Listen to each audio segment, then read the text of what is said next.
Broadcasting from the Unshackled Studios in Melbourne. This is WilmsFront, brought to you by the Unshackled.net. Now here's Tim Wilms.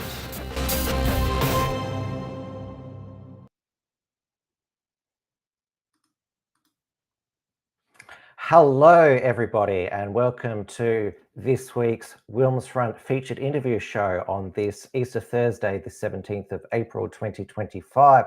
We are live on the WilmsFront YouTube channel, the WilmsFront Rumble channel and my WilmsFront X account. It is 7 p.m. here in Melbourne, Victoria. It is 16 days to go until Election Day on Saturday, the 3rd of May. Candidate nominations closed last Thursday with the lists of declared candidates for all House of Representatives seats and the Senate were released last Friday. Early voting begins next Tuesday after Easter Monday. Now, the Senate is elected via proportional representation. Each state has 12 senators with 6 in each state up for election, this half Senate election for a 6-year term. The territories each have 2 senators elected for only a 3-year term. For election to the Senate in one of the 6 states, a candidate, usually the lead candidate on a party ticket, which is the box above the line, only requires 14.3% of the primary of the vote, meaning that candidates from minor parties, usually with preferences, can be elected. In Victoria at the 2022 federal election, Ralph Babet of the United Australia Party was elected despite only having a primary vote of around 4%. One of the candidates who is vying to be elected as a Victorian senator this federal election on his 2nd attempt is One Nation's Warren Pickering. He's a former Army combat engineer and also an advisor to One Nation's Victorian MLC Ricky Lee Tyrrell. Warren, welcome back to WilmsFront. Thank you for having me again, Tim. It's good to be back. I appreciate the work you're doing. I appreciate the opportunity to come and speak to your audience. Yeah, you're very much lovely to have you on. Now, you must be, well, the whole One Nation must be encouraged by the recent polls that have a surge in support for One Nation. I'll just put them up on the screen. So One Nation at the latest news poll, 8%, that's nationwide. And then there was also the Resolve poll, which had One Nation on 6%. Now, a lot of One Nation's vote is traditionally concentrated in Queensland. Not surprisingly, that's where your 2 current senators, Pauline Hanson herself and Malcolm Roberts, represent. Victoria, One Nation is on 4%, which, as you would have heard in my introduction, that's the primary vote that Ralph Babet was able to be elected on through preferences. Yeah, mate. So it is interesting that I think there's One Nation is there's more.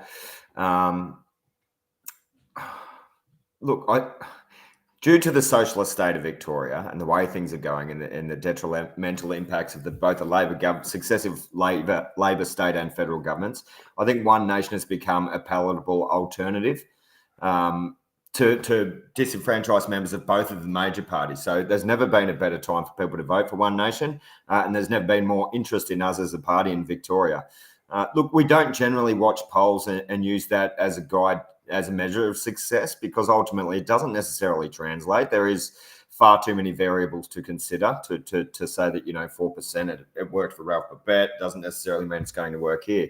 I mean, and you've got to keep in mind, as you did refer to preferences and how they work, that, we know that most people that have been paying attention knew that Clive Palmer did a backflip at the 11th hour at the last federal election and went to the Liberals at number 2 in a lot of seats for that preference exchange. Look, and in doing so, threw every other freedom-friendly minor party under the bus, so to speak.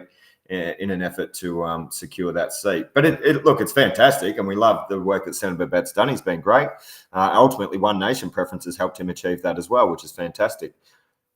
Look, and as I said, we're not using that as a measure of success. Realistically, I don't believe the 4% is accurate. I believe we can actually be higher than that.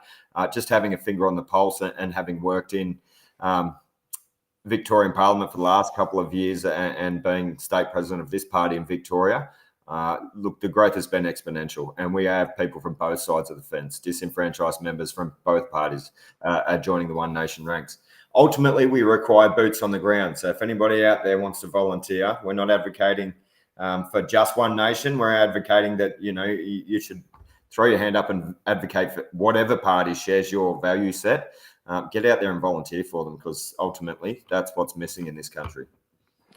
Well, One Nation did have some solid electoral success in the recent Western Australian state election. The Western Australian Electoral Commission finally got its act together and distributed the preferences. They all put it manually through a computer, and then they press a magic button which it elects the candidates. So One Nation had 2 elected, so it's a single statewide upper house, 37 members. They only need a low quota of around 2.63%. So Rod Caddies was elected, and so was Philip Scott. So that's that's a measure of success. Obviously, exactly right. And ultimately, that's a testament to the entire team in Western Australia, not just the actions of those gentlemen. We had an idea that Rod might have got up to come out the backside of this count. Finally, what's it been? 6 weeks, something ridiculous. I personally know it's purely speculative, but I know utilising a foreign external agency to conduct the count, it all felt just terribly wrong to me personally. So I was concerned that there was going to be a controversial decision, but for us, it's thankfully it's not. So to get 2 up is an absolute testament to the Western Australian team, and I think it puts us in good stead, not just in Western Australia, but across the rest of the country, to receive that news today, effectively on the eve of the federal election. And 2 were elected on a quota. I'm getting quite electorally nerdy here, but this is the cold hard math that elects politicians. So One Nation got 2 elected from a primary quota of 1.45%. So that's got strong preferences to get Philip Scott over the line, which must be also encouraging for your candidates, despite the how to vote cards have been published for all of the minor parties and the major parties. Now, Western Australia has voters can choose their own preferences as they can at the federal level. The Pauline Hanson's Please Explain cartoon has got the good explainer on preferences by John Burgess. But there are a lot of voters which do go by the 1 to 6 above the line how to vote cards, and it's heavily skewed to very favourable, I would say, to electing Bernie Finn of Family First, who I had as a guest on 3 weeks ago. Now, from what he told me, it's not a surprise that they did a 1 for 2 with the Liberal Party, because they're sympathetic to the third Liberal candidate, Kyle Hoppert, who's a social conservative. But a lot of minor parties, freedom parties, are quite annoyed because should be preferencing each other first before the majors, despite there being a decent candidate on the ballot for the Liberals. Yeah, look, ultimately, we believe it's to their detriment. The reality is, to go to the Liberal Party at number 2 is simply an invitation to deliver more of the same. You can no longer claim to be part of the freedom-friendly minor party movement if you're doing that. And we get all this talk around, all the minor parties should all join together and be one big conglomerate party. And this is entirely the problem that we have. They'd be very fragile alliances if we can't depend on parties to act with integrity. That's the reality.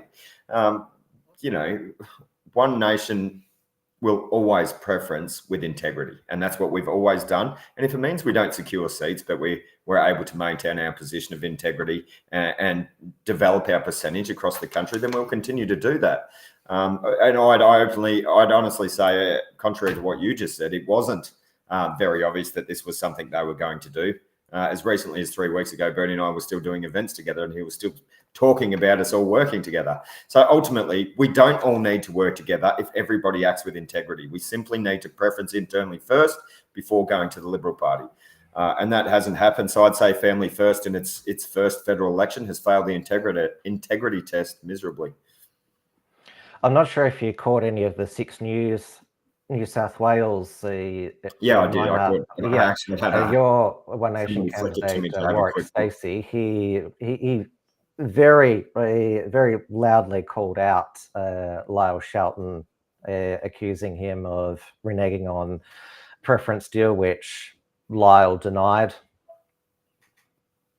Yeah, look, and we don't have anything written down, so it's it's purely looks to be speculative otherwise. And look, we're not going to dwell on it. We're just going to get on with things. And the reality is, you also said that it looks like Bernie's better poised to secure that third seat, if not to preference, the number 3 on the Senate ticket for the Liberal Party. And Kyle's great. I've done events with Kyle also. I think he's fantastic.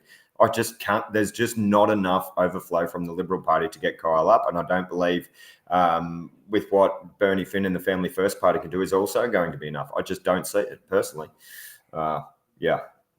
So we're not going to dwell on it, mate. We're just going to get on with things and do as we always do, look forward and ultimately use our measure of success as, how well campaigns our lower house candidates have, what sort of overall percentage we can secure for the One Nation Party. Ultimately, it'd be fantastic to secure a Senate seat or a couple of lower house seats across New South Wales, Victoria, South Australia, whatnot, and branch out of Queensland. But if that's not to be this time around, we know it will be next time. We've also got Victoria State November of next year to consider as well, at which point we'll have to reconsider how Family First fit into our preferential flow there, whether they can be trusted and depended on in some sort of a freedom-friendly party bloc.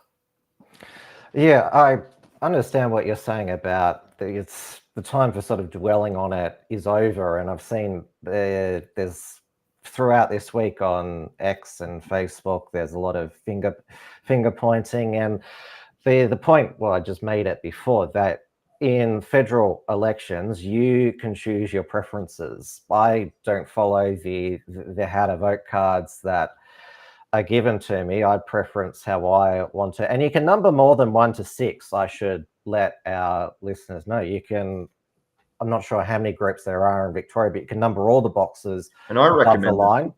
I recommend they do. If your favourite party is running 2 candidates, vote them 1, 2, and then go to the next party next. And now, as I mentioned, you were the candidate for One Nation at the 2022 federal election. So is it you can give a commitment that if you are elected, you'll serve for a full 6 years as a One Nation senator? Mate, there's never been another party for me. I've only ever voted One Nation. It was the only party I was ever interested in engaging in the political sphere with. I was very fortunate to have applied to run for my local home seat here in the seat of Monash in 2022 and was shortlisted and asked by Senator Hanson herself to run on the Senate ticket. So I've been both blessed and privileged, mate, and it's been my honour and privilege to be able to help build this party from scratch in Victoria again, because a lot of people, they just seem to think that because Senator Hanson's been around since 1996, that the One Nation is firmly established in Victoria. And that's not true. There's been previous times where we've had an executive and things have come together to a certain extent and it's sort of lost steam. But look, this time around, so 2022 was our first state election and we managed to utilise the preferential system to get Ricky Lee Tyrrell elected to the Northern Victoria region. So we're 100% success rate in Victoria, but make no mistake, we are at the grassroots level in Victoria. So look, if for no other success with regard to my own career as a potential politician, if all I can do is help establish this brand in Victoria and give future generations of Australians the opportunity to utilise Pauline Hanson's One Nation as a vehicle to steer us off the precipice of social economic collapse, then I think I've served my purpose. Because, you already know this, and a lot of the viewers will know there's been a lot of defections from people elected under the One Nation banner at both the state and federal level, most recently in New South Wales, losing all of your elected MLCs while then defecting: Mark Latham, Rod Roberts, Tanya Malayak. And there's a lot, they've all said it's because we didn't like how Pauline Hanson's running the show. I guess my question should be to you: what's the secret to getting along with Pauline Hanson and her chief of staff, James Ashby? Look, I don't think there is a secret to it. The reality is you get what you expect. I mean, for instance, Mark wouldn't answer his phone to the boss and the leader of the party that he represents. Didn't answer the phone for 6 months. Now, you don't get to continue to call yourself, the state director or the leader of the state branch of the party if you're not even answering the phone to the boss for a start. Now, you and I both know there is a lot of ego in politics, and I think that was emphasised by the fact that most of the members that have left this party for whatever reason are generally, we find a lot of the time they are members that have come across from other parties. This is what we saw with Ben Dawkins in WA. We saw it with Tony Mihalik, and we've seen it with Mark Latham himself. So for me personally, and here in Victoria, this highlights the need for us to develop our own talent through our own ranks. That's more important than anything here. We don't need to continue to appeal to people from other parties and have them get on board and, use the One Nation brand to re-elect their seats and effectively get their head back in the bureaucratic trough, for want of a better term. We'd need to raise our people from scratch. We know as a party, we're taking a conscious effort, specifically here in Victoria, to encourage a younger generation of Conservative to get involved in the political sphere. So that's our opportunity to train people through our own ranks and get them up. And as far as relationships go, like Senator Hanson herself and James Ashby, when they had come down, we initially got Ricky Lee to elected. Senator Hanson herself said, "I'm not going to intervene." This was in an interview with the ABC at Parliament House in Victoria. "I'm not going to intervene in the affairs of Victoria. I'm not the subject matter expert on Victoria. So long as you don't go too off message and go too woke or left, you represent the One Nation Conservative value set." And we've been allowed a large amount of autonomy to develop Victoria and just lean on headquarters and our leadership team for guidance when we need it. And it's been fantastic. I think it's evident in the success that we have in this state. And no secret, mate. One Nation is running candidates in all 150 lower house seats. Now, at the last federal election, the mainstream media, ran a series of articles on ghost candidates, which means that you have candidates on the ballot, but they don't campaign. They're in the UK. They're called paper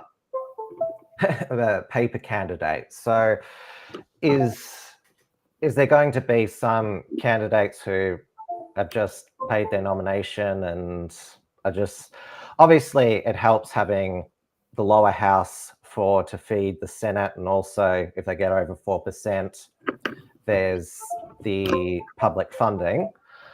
So my question is to you, I'm happy to elaborate. I can see where it's going to. Look, so a lot of people don't realise that all our candidates are self-funded. So we don't have the money of the mainstream parties because we don't sell out to corporate sponsorship. So we just don't have access to those types of funds. Now, some people run a bigger campaign, some people run a smaller campaign. Look, most parties do run non-active candidates in certain seats. But for us specifically, we've tried to fill every single seat. I can't speak for... Oh, we just lost Warren there for a moment. His phone was going off. I'm sure he'll join us in a moment. Hello to everyone in the live chat. So we're having a great chat up until those buttons kept going on his phone. So please, if you have any questions for Warren when he comes back, please put it in the live chat.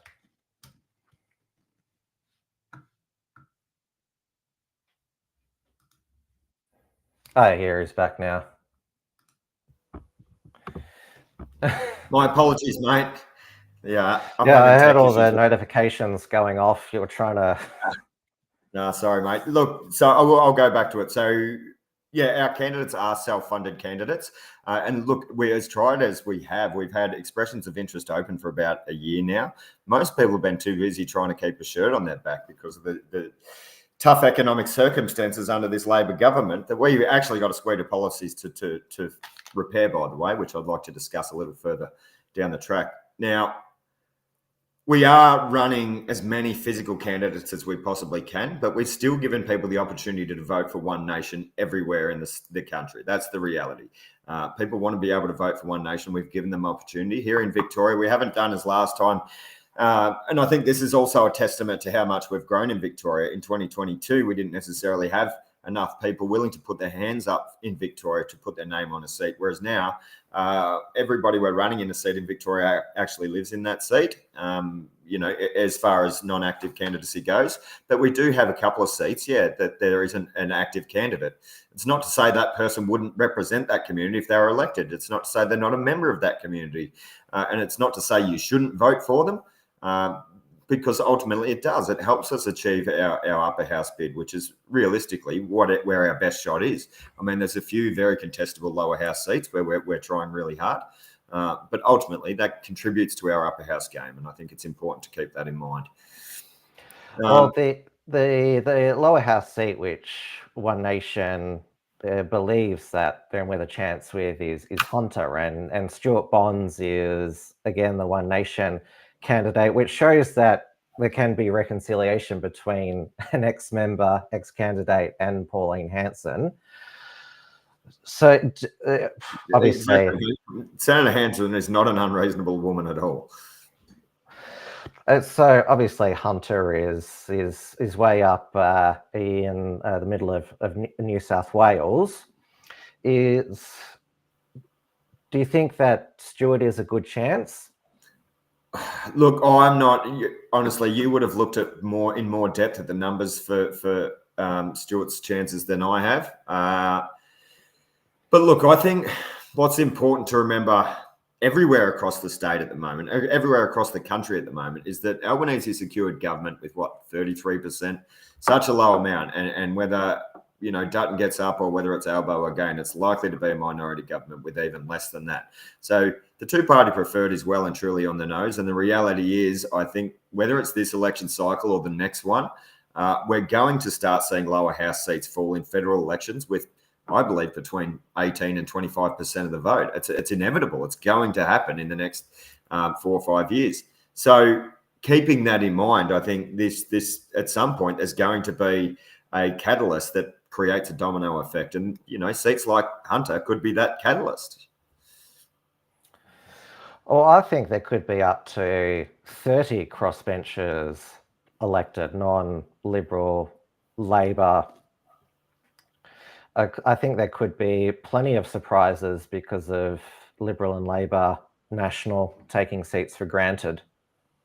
Yeah, look, and we've definitely seen, evidence of that in the Werribee by-election recently. You look at Labor over there; it's been a safe seat for many years, and how poorly they did in that area. Interesting times, I think, mate. And I think that's just like the conversation I had earlier. I just think there's far too many variables at the moment, and anybody that thinks they can look at the numbers and develop a firm idea, it's purely speculation. Now, working in the Victorian Parliament, you have a ringside seat to how the now Allen government governs. Obviously, there's a difference between state and federal, but there are a lot of Victorians who are angry with how Victoria has declined under Labor's rule, as demonstrated by the Werribee by-election. Now, obviously, the Ralph Babette, it was good that he got up, but I watched some of his videos, and he actually punches down on Victoria despite being a senator for Victoria, which I'd like more him to do. Well, I hope that you're going to, if you're elected to Canberra, talk about how Victoria can be made great again. That horrific great again line that apparently is so toxic now. Yeah, you can no longer say that, Tim, without being affiliated with the extreme right. Purely propaganda. Look, I'm a solution-oriented person, as you alluded to at the start of this interview. I'm a combat engineer. I was a combat engineer in the Australian Army for 10 years, and I've had numerous other roles and small businesses. And I think, as such, it's given me a wide variety of experiences. And I think that's what's missing from specifically Vic Parliament. Going back to your question about Vic. Being solution-oriented, I think, is something that's missing from politics. Like we're already seeing from both major parties, a smear campaign, active smear campaign, and, pork barreling by throwing around money, promising money. I think Australians see through that now. The reality is neither party is offering a good suite of economic policy to steer us off the precipice of economic collapse. They're simply saying, look, we're better than the alternative. Look at them. They're terrible. You don't want a Labor and Greens teal minority government. Vote for us. Like, come on. You're not really selling yourself, are you? And look, I believe our current situation for Victoria is a result of fiscal illiteracy by successive Victorian state Labor governments. 59 to 60 new or increased taxes in the last decade.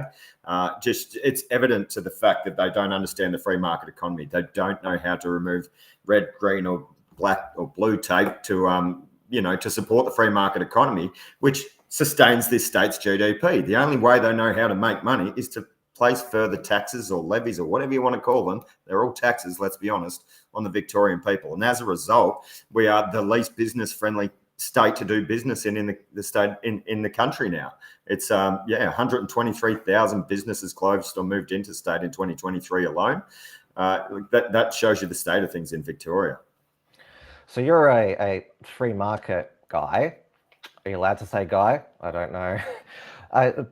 What is One Nation's position on I should say tariffs generally, because obviously Trump has made tariffs the centerpiece of his administration the last few months. One Nation would like to see more blue collar jobs come back to Australia. Look, I'm not going. Free market is one thing, but I'm not an expert on tariffs, mate, and I won't pretend to be. I'll never pretend to know about things I don't know the ins and outs of. The reality is, I think what people need to take away from the Trump situation is that he's turning towards nationalism and protecting United States interests, and I think that's what we need to take away from the States. Not necessarily introduce tariffs or whatnot, unless they're in the best interest. Well, I mean, that's a robust discussion that probably needs to be had. Let's be honest. However, we should take a leaf out of his book with respect to protecting our national interests for the best interest of all Australians, future generations. And that includes caring about your manufacturing sector. That includes getting the best for your export product, being effectively raw minerals out of this country and whatnot. Now, I think that can turn things around very quickly, because when I talk about supporting small business, I think we do that through firstly removing a lot of the regulatory red tape and green tape and blue tape in this country, but then secondary, bringing down their overheads. Now, that can be done through any number of ways. Primarily is through responsible power generation. And I think, Victoria specifically, we have an abundance of brown coal, which has, been the envy of the rest of the country. And gas. Look, off the Gippsland Basin and the Otway Basin, we've got plenty more gas if we were just getting what it was worth, but we're 5 years behind on exploration. We need to go back to exploring our natural resources. And I think that's just makes good economic sense, And when you talk about things like coal in specifically out here in the Latrobe Valley. I believe Loy Yang accounts to about 30-odd% of Melbourne's or Victoria's overall power generation. Now, we've offered no security to that industry. So, of course, they haven't tipped any more money to maintain the infrastructure. And now that the excuse is, it keeps breaking down because, the infrastructure is degraded and whatnot. Well, of course, you haven't provided any security for that industry. So I think we need to ensure we abandon all these crazy net zero, targets. So One Nation is get out of the Paris Agreement. 100% pro coal. Don't want to keep using as much coal as we can. Loy Yang here. So we've got 500 years apparently supply at current demand. So it's a finite resource. Yeah, we can stop burning it if we want, but we're going to go the same way we do with our thorium and uranium.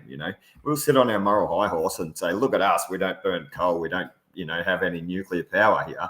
All the while, we'll be exporting it overseas to the highest bidder to no benefit to ourselves, still so we can spit vitriol from our moral high horse. It's just blatant hypocrisy, mate. So pro coal, pro gas, pro nuclear. I'm pro-Australia, mate, pro-economic Australia. And if we can support small businesses, so 60% of Australians are employed by small to medium business. They make up the backbone, quite literally the backbone of Australia's gross domestic product breadwinners. So we need to support those businesses. And what's one of their biggest expenses? This is a Dorothy Dixer. Energy. And that also feeds into why food is more expensive than it needs to be. Look, and there's more contributing factors to that discussion as well. When you consider, again, back with that 30% seems to be a very round number for Victoria. So I didn't know this until we started doing a bit more work on the Murray-Darling Basin plan regarding Victoria's responsibilities and whatnot. Now, 30% of Australia's domestic produce comes from Victoria. We are punching well above our weight as far as, being a breadbasket for the entire country is concerned. That's without export. So we have an inherent responsibility to look after our food generation and food security for future generations of Australians. Now, we're not currently doing that. We're allowing a lot of our highly productive and irrigable good pasture all across this state to be utilised for wind farms and, transmission lines and the like, solar generation facilities. I think so. 2 out of the 3 largest in the Southern Hemisphere are tipped for Victoria in the next couple of years. Like, come on, arguably the worst state in the country for solar power generation. It's just madness, and it's got to stop. Now, one of the biggest concerns for voters is the mass migration that has surged since the end of the COVID lockdowns. Now, we have the Albanese government saying, we've got these targets for reduced net migration, which they're already missing. And then you have Peter Dutton. He first said that he wanted a cut in the permanent migration of 40,000, which is mainly granted to people who are already here, but now he's promising a cut of net migration of 100,000. Will One Nation are you committed to net zero migration? So effectively, our policy is, yes, net zero migration, because what we're proposing, and I'm sure everybody knows, One Nation has always had fairly firm policies regarding migration. Now, I'll outline some of our current policy and how it sits. So we know Albanese's brought in, 1.8 million people in the last 3 years, effectively a city the size of Adelaide, which is just completely unsustainable, especially in a cost of living crisis and housing shortage crisis. It's put a strain on all our resources. Now, One Nation's proposing, so at the moment, I think last year there was 220,000 people left Australia.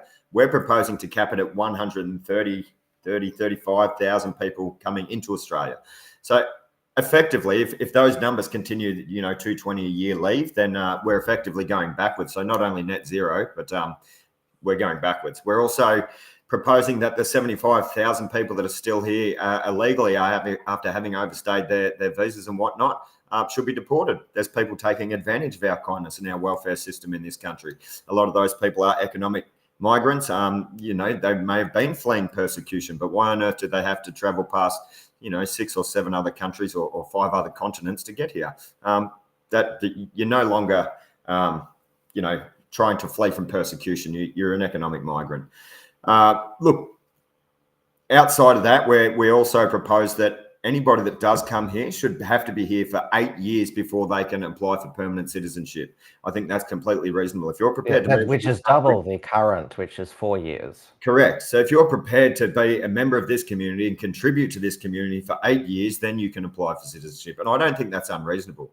Most people I've spoken to don't think that's unreasonable. So, look, I think that's what it takes. Most Western countries on the planet are currently choose, that they're able to choose to a certain extent who they allow into their country. We don't do that. We allow people from countries that aren't culturally cohesive. And there is absolutely, whether people want to believe it or not, there is people all around this planet that aren't culturally cohesive with our value set in this country.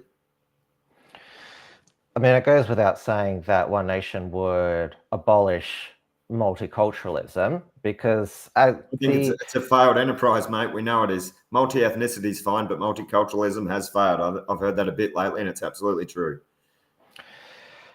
There's a few people in the chat who are asking, why has One Nation of recent years had candidates, albeit in not winnable positions, who are recent foreign migrants? Yeah, look, we will not discriminate against people that are already Australian citizens.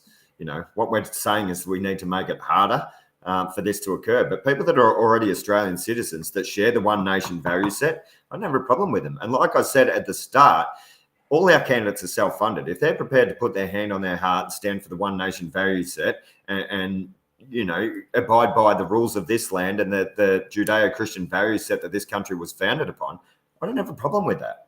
You're culturally cohesive and you're a member of this community and you're an Australian citizen. That's fine. I don't understand why anybody has a problem with that. We can't. I've heard people talk about remigration and things like that. And mass deportations. Look, it's just not a reality. You're not going to see it in any Western country. You can advocate for it all you like, but it won't happen. The reality is we don't need to isolate those people that are new Australians from our communities. If you want them to ultimately to assimilate to the Australian culture and the Australian way of life, you can't isolate them. You've got to allow them to be a part of the process. But we can close the gates on allowing unreasonable amounts of people into this country.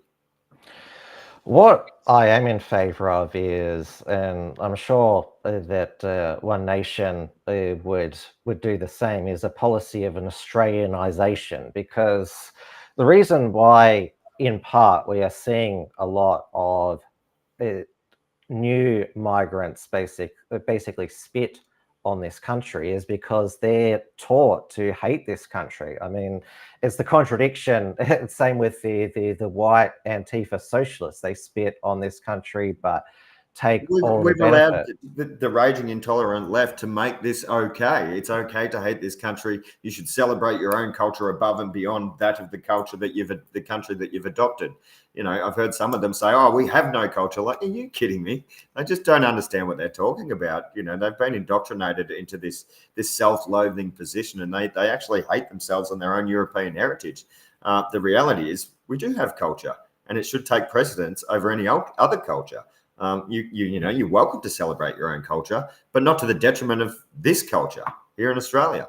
Modern Australia was founded off the back of insubordination, I like to put it this way, because you consider, the blackfellas pushed back on the British colonialists, the Anzacs when they were forging this country 100 years ago on the beaches of Gallipoli. They were insubordinate to their British commanders. We don't like being told what to do. We don't like our government getting in our face and getting in our lives. So we are insubordinate by nature, but I think that's worth celebrating. That's what makes us Australian. We're happy-go-lucky larrikins until you push us too far. And that's what we're seeing amongst the conservative movement in this country. People that are generally quiet, head down, bum up, and trying to keep a shirt on their back, and now pushing back. So I think these people that have been indoctrinated into hating this country, it's a sad state of affairs, but I think we're slowly seeing the tide turn. It would help if only one flag, the Australian flag, was permitted to be flown out the front of schools. Yeah, absolutely. Look, we need to go back to celebrating things that are uniquely Australian, and the Australian flag is one of them. Going back to what you said before, Australians being not wanting people to tell them what to do. Sadly, there were too many Australians who liked being told what to do during COVID. Yeah, there was. Absolutely, there was. But there was plenty that weren't, and they weren't being heard. And now they're pissed off, for want of a better term. And they're, where they weren't previously politically involved, now they are. There's another question. Why did Malcolm Roberts and Pauline Hanson abstain from the vote for the federal hate crimes bill, which we later found out was passed under false pretenses because all of these anti-Semitic attacks in Sydney were part of this elaborate organised crime hoax? Yeah, look, absolutely. Now, obviously, this has come up a few times lately. The point being that, firstly, a lot of people think they voted against it. They never voted against it. They abstained, and it was effectively a protest abstination. It was a protest vote. Now, One Nation has always stood firmly against hate within this country, all right? Contrary to what most people would have you believe, especially mainstream media, One Nation opposes hate and promotes unity above all else. Now, in the rise of anti-Semitism across New South Wales and Victoria specifically at the time, Senator Hanson showed great support for that Jewish community and pushed back. Now, granted that the bill itself was a knee-jerk reaction from the government, which we've seen far too much of. They had ample opportunity to nip it in the bud early on and say that the behaviour wouldn't be tolerated, and they just allowed things to get out of hand. Now, there was components of that bill, even though it was a knee-jerk reaction, that should have been discussed in Parliament. There was components in there that would have been good for Australia, but there was obviously components in there that were an further erosion of sovereignty and free speech, which is a problem. Now, Malcolm Roberts tried to get that debated in Parliament. They wouldn't allow it. They voted his motion down, and it was guillotined. So, because there was no debate, and Malcolm and Pauline both knew it was a stitch-up, they protest voted by abstaining. Now, a lot of people don't even look at the numbers, and it caused a problem for quite a while there. But a lot of people didn't even look at the numbers. They didn't realise, how much of a useless vote it was. A lot of people say, well, you should have voted anyway. Well, you could also argue that, it was worth the protest vote against, because effectively it was 4-58 or something ridiculous like that. So, look, it is frustrating that people are half educated, not fully educated on the situation. But look, it is what it is. And we don't dwell on it. We're just going to get on with things, mate. And One Nation has always been the premier freedom fighting party in this country and will always be. So you needn't worry yourself there. Did Ricky Lee Tyrrell vote against the Victorian Anti-Discrimination and Social Cohesion Act? Absolutely. There was, never a question, mate. But again, it was a very different bill. There was almost zero components in that were even worth debating. If you're elected, would you and One Nation advocate to repeal those parts of the federal hate crime laws? Absolutely, and debate the rest of it for sure, because that's why we need to create dialogue around these topics that the major parties just seem to be pushing through without any debate. That's what the Senate's for. That's the House of Review, and we can't debate these things, and we can't revise them if we don't have more conservative-minded party crossbenchers. So, get out there and volunteer your time for your favourite conservative-minded party. And it goes without saying 18C of the Racial Discrimination Act would be repealed. Well, Pauline Hanson was deemed to have breached that for saying more crudely to Marine Faruqi what she's been saying to people: if you don't like Australia, go back to where you came from. She said it more crudely to Marine Faruqi, but yeah, ultimately, I think Senator Hanson herself has raised a motion to repeal 18C previously, and we'll continue to push back on a lot of these stupid laws and whatnot. Now, that situation, there's a lot more context, obviously, because it was quite a process, and there was anyway, I think most of your listeners probably are aware of the situation, but it should have been covered by parliamentary privilege. Oh, well, it was a post on X. Yeah, look, I still think it should have been covered by parliamentary privilege. How much flack do we cop from the extreme left on socials, and not getting a knickers in a twist about it, mate. You just get on with it. We choose not to be offended by these things. It's not personal.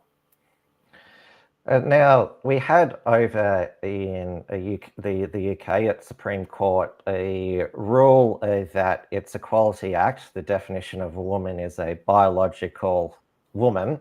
A woman's a woman. That's what they ruled. But well, we had in Victoria in that social anti-vilification, social cohesion bill, i.e., make illegal with the threat of 5 years imprisonment, vilification on the grounds of gender identity. Now, there's a Women Will Speak event, the Victorian Steps of Parliament on April 26.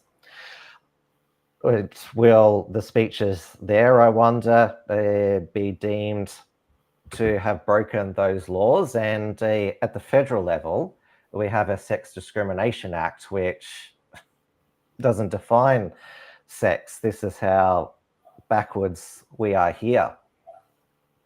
Yeah, look, I think you know my position on this, mate. I probably don't need to say too much, to be honest. It was, how long was it going to be before this new law was used, to hush a portion of the community? It was never going to take long. But the worst part is there was no, there was no clause in there to say that we'll revise it in 12 months. It's just law now. It's ridiculous.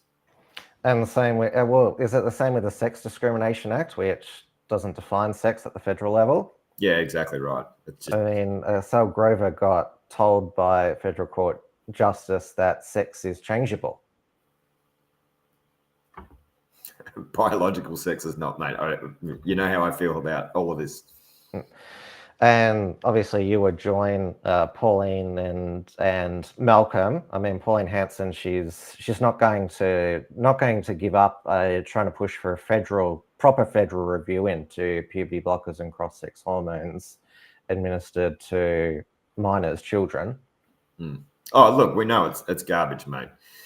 Kids that they're not even old enough to vote or get a license or make any of these decisions are allowed to make decisions about their own biology. And look, I think it's disheartening as a society. We call ourselves a civilized society, yet we're letting highly impressionable at the most vulnerable stages of their lives, children and adolescents, make these decisions of their own accord without their parents' input or influence. It's a very, very dangerous precedent we've set. Now, we saw the Liberal Party disendorse ADF veteran Benjamin Britten for the seat of Whitlam because he told Joel Jamal that women shouldn't serve in frontline combat roles, and they actually could have won that seat, the Liberals Whitlam, with backlash over offshore wind farms. So my question to you, as also a ADF veteran, what's your view on the matter? I second his position hands down, which it should not have even been controversial. Most people that have served in a combat corps in the Australian Army would absolutely second his position on that. Not to say that women aren't capable. I've served with women that were absolute weapons. Like they'd outrun me, outlift me, outdo most things. But the reality is those combat corps roles, they are breaking a lot of women in the Australian Defence Force. And the Army is effectively using that as an opportunity to steer them back towards traditional roles for women in the military anyway. Now, not saying they're not capable, and again, and better than most guys, but there's also the problem of if we actually find ourselves in a conflict, a conventional warfare, what Australian government is going to put its hand on its heart and say it's done the right thing if our women start coming home in body bags from being frontline combat soldiers? Is any Prime Minister actually going to put their hand on their heart and say that this was the right decision?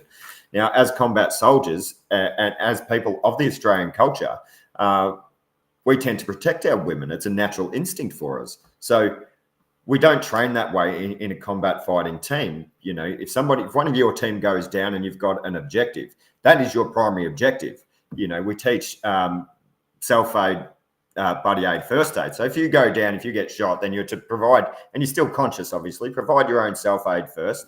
And if the rest of your team go forward and secure the objective, then they come back and provide buddy aid until you can get a medic or whatnot or first aid in. Now, our culture teaches us instinctively to protect our women. It's a natural for most of us. So if we've got women as part of our combat section on the front line, our first instinct is going to be go down, stop and assist her in her, you know, medical situation rather than to achieve our objective. And that's not what a fighting force is for.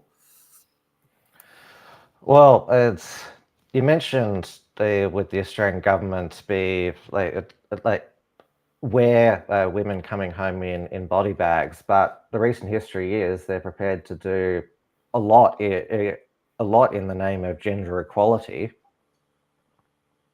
Yeah, I just don't see it, mate. I don't see it. How long do you think Albanese would have lasted had we had some sort of a conflict in the last 12 months and, you know, had our first soldiers coming home from the front lines and they being, you know, Australian women, mothers, sisters, daughters? Well, the Liberal Party, in response to them disendorsing Benjamin Britten, because their defence spokesman, Andrew Hastie, an SAS veteran, said in 2018 that the DNA of combat frontline fighters is exclusively male, they've basically put him in witness protection. He hasn't been seen on the campaign trail. There's been to announce a defence policy. Yeah, look, I wasn't aware of that, mate, but yeah, look, it doesn't surprise me. And you know, I think Andrew Hastie's probably, you know, one of the more vocal members or one of the guys that should be more licensed to speak on this topic within the Liberal Party. So, you know, for them to gag him for being honest and defending those comments is, I think it's a telling sign for where that party's at with regard to its own internal factions. And that's not something that anyone can do externally to help. And now Anzac Day is, of course, April 25, next Friday. Victoria still keeps Anzac Day trading from 1 p.m. onwards, but New South Wales has decided to completely shut down retail for the whole day out of respect. What's your view on? Because obviously it goes without saying the dawn service, the marches in the morning. What's your view on trading hours, trading Yeah. times? Look, I don't necessarily have a problem so long as people are still, you know, reflective of the day and what it actually means. You know, it's not an opportunity to be political for me personally. It never has been in the past. Look, and I have seen a couple of reports lately where there's a bit of distasteful action from the Vic state government regarding, you know, trying to shuffle along the diggers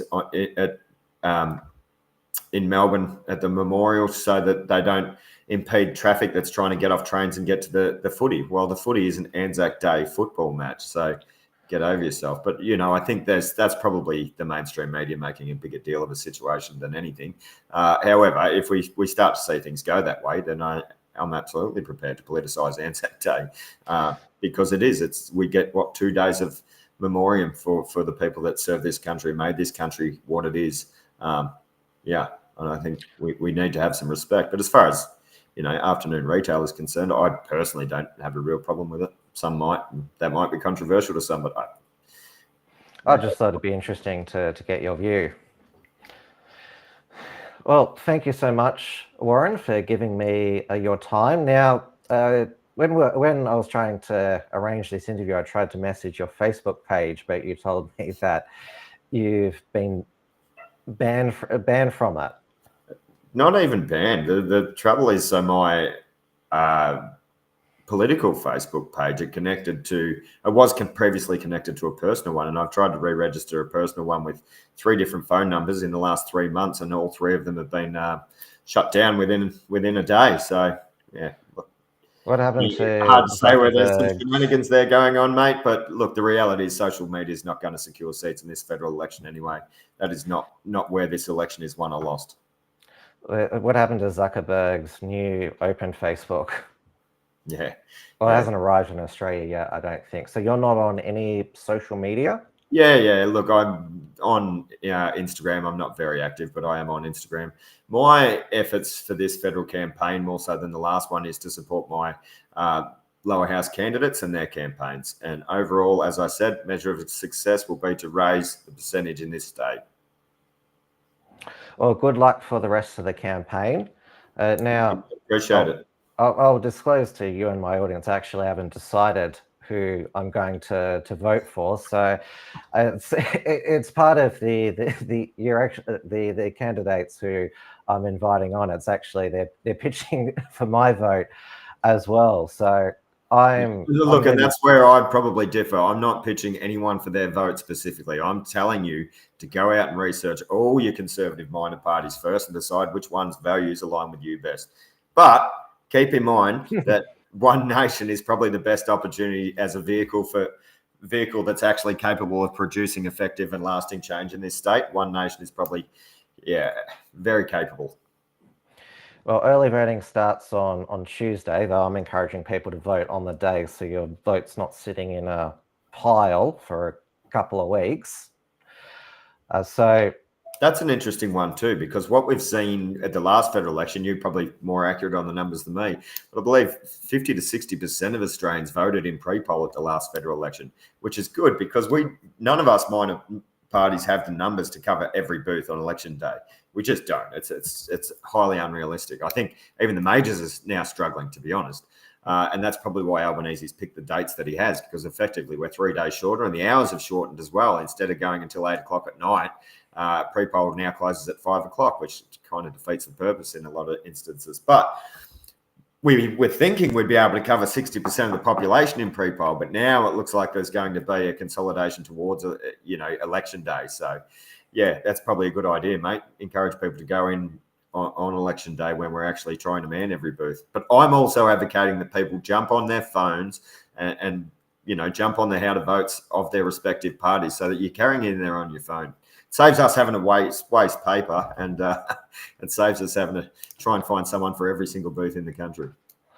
One Nation on its website has One Nation how to vote. That's it. How to vote, where you can put in either your electorate or address, because One Nation is running in 150 seats. So I'll be able to vote for One Nation in the lower house if I choose, where I live in Dunkley, which just a great candidate, mate. It gives everyone in the country an opportunity to vote for One Nation in the lower house or upper house if they choose. Yeah, look, this is a tool that we're trialing this time around, and let's hope it can manage the workload. Let's hope it's very busy. Look, I think it is useful. It really is. We are getting to the point now where people are doing a little bit of research before they go and vote, whereas previously people would just wander up to pre-poll and go, I don't know who I'm voting for. And even though One Nation has had a vote card, of course, as John Burgess says on the Pauline Hanson Please Explain video, you still decide your preferences and no one else can decide them for you. Obviously, you can take a card if you like. Mate. Yeah, thanks for plugging that video. It's a bloody ripper, isn't it? We all love Topher Fields one, but I think we lose a lot of people in that one. You managed to get the marbles video down to half an hour. So. But it's great. We all know it's really good, but you can't get people who've just got a loose interest in how to affect, change through our voting system to watch. You just can't. You know what it's like trying to talk politics. Yeah, I thought the John Burgess video was very concise, and good on him for lending his voice despite a bit of a backlash. Yeah, well, I think we've got to get past that as a nation, don't we, mate? I think we've those of us that have got something to say or affirm in our convictions, we have to be prepared to take a little flack. Exactly. Take care, Warren, and thanks again, and good luck. You too, Tim. Thank you, mate. Hooroo.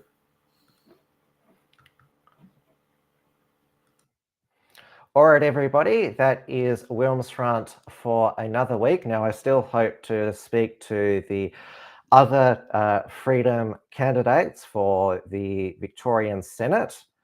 Obviously, since I am a Victorian voter, that's who I'm most interested in interviewing. And so I previously interviewed Bernie Finn, the Family First candidate, and now Warren Pickering of One Nation. So I'll continue to reach out to the Libertarians, People First, to well, basically make their pitch to to me as well as you in the chat. So thank you so much again for your company. Now, I'm not done for the evening because I'm doing a double shift. I'm going to be on the Awakened Aussies with Dave right now. So I should put that that link into the live chat. And I probably should have got it out as I was before the show started. So here it is in the YouTube live chat. So I'll put it on the screen here. So beyond red versus blue. Now, obviously, I'll have a more in-depth analysis of how the campaign has progressed, but my opinion really hasn't changed since even after the debate last night on the ABC between Anthony Albanese and Peter Dutton, that the Liberal campaign has been a bloody disaster, and I just continue to put my hands in my face at just how terrible it has been, which it's bad for our nation that there's not a viable opposition. That's why a lot of voters are turning to the minor parties on the right. And now, of course, I cannot bring you Tim's News Explosion WilmsFronts without your financial support.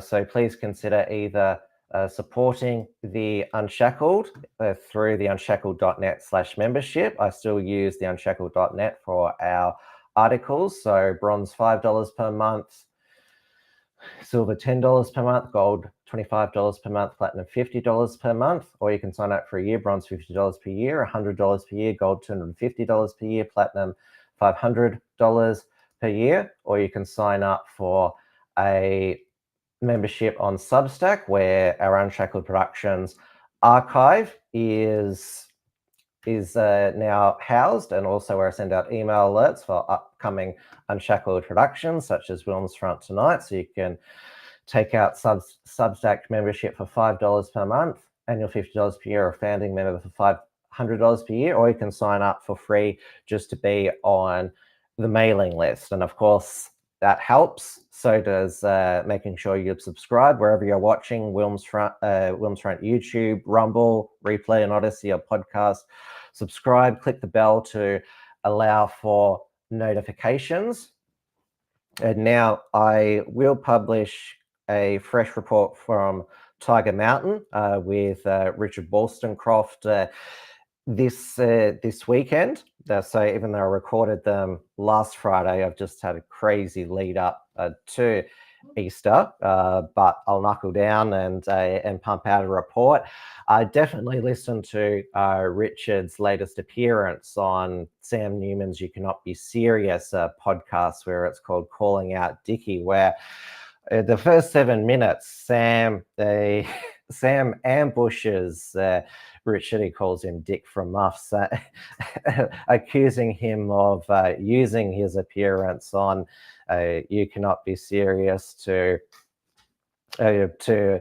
push his own projects and muff and push guests that get Sam written up in the paper.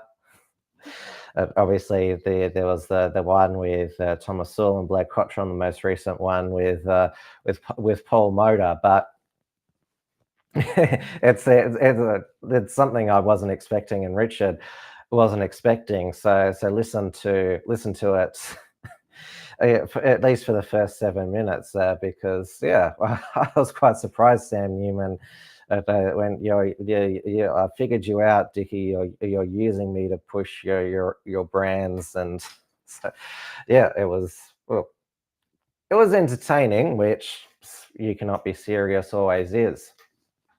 It's not on YouTube yet that I can find, but it is on the podcasting platforms. And of course, I will be back with Tim's News Explosion Monday, 8:30 p.m. Melbourne time on the WilmsFront's channels. And of course, we've got our Unshackled Election Night live stream, 6 p.m. Australian Eastern Standard Time when the polls close on the East Coast. We'll have an all-star panel commenting on the results. As I previously said, I wish the campaign was over already, because I'm already over it and just want us to all be put out of our misery.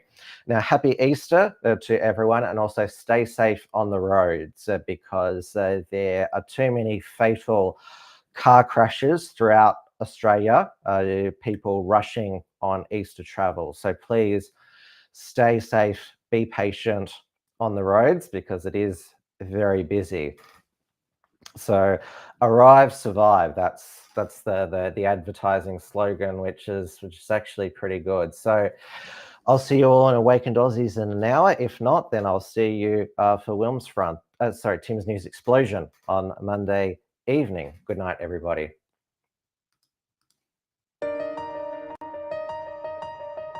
Thanks for tuning in to WilmsFront.